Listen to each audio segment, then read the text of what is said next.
अगला प्रश्न है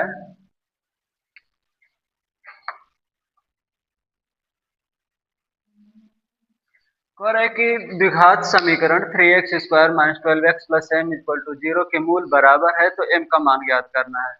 ठीक है, ऐसे प्रश्नों में कह देगा कि मूल क्या है, बराबर है। ठीक है, अब यहाँ पे इस समीकरण में p देगा, q देगा, r देगा, s देगा, t देगा, कुछ भी दे सकता है। ठीक है ना, उसका मान ज्ञात करने के लिए कहेगा। लेकिन जैसे ही कहेगा कि मूल बराबर है, जब मूल बराबर होगा तो b² - 4ac बराबर 0 हो जाता है। ठीक है, जैसे कहेगा कि मूल बराबर है तो पहले तो यहाँ से समीकरण आप लिखेंगे। समीकरण हम 3 को करेंगे क्वेश्चन नंबर, तो लिखेंगे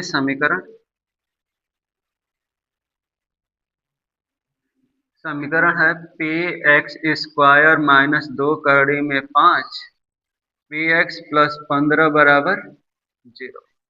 और इसका बोल रहा है कि मूल बराबर है। क्या है, मूल बराबर है। ठीक है, लेकिन उससे पहले हम सवाल इसका फार्मूला लिखने से पहले एबीसी का मान निकालेंगे।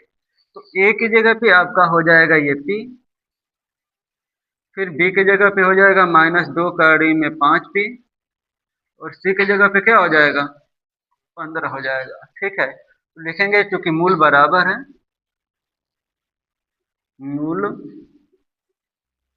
बराबर होगा, मूल बराबर होगा यदि b² - 4ac बराबर 0। कब मूल बराबर होगा, जब ये 0 के बराबर होगा तभी ना मूल बराबर होता है। फार्मूला पता होना चाहिए कि b² - 4ac बराबर 0। तो a की जगह पे p लिखेंगे तो p का स्क्वायर 4, a की जगह पे लिखेंगे क्या, b का मान ये है ना, b का मान सॉरी, b का मान -2 कड़ी में 5, -2 कड़ी में 5 p का स्क्वायर 4, a की जगह पे p, c की जगह पे 15 बराबर 0 हो गया। ठीक है, अब 2 का वर्ग 4 हो जाएगा, और 4 5 bp²। अब देखो जो कड़ी में रहता है सिंगल निकलता है, जो बाहर रहता है उसका वर्ग करते हैं। तो 2 का वर्ग 4 और 4 5 20, ये p का स्क्वायर, और इसका माइनस है तो 15 चौको 60, p बराबर 0। अब देखिए माइनस इधर जाएगा तो क्या होगा, प्लस होगा।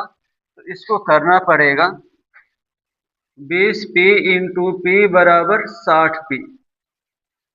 ठीक है, और 20 तिहाई कितना हो जाएगा, 60। तो p बराबर कितना हो गया, 3।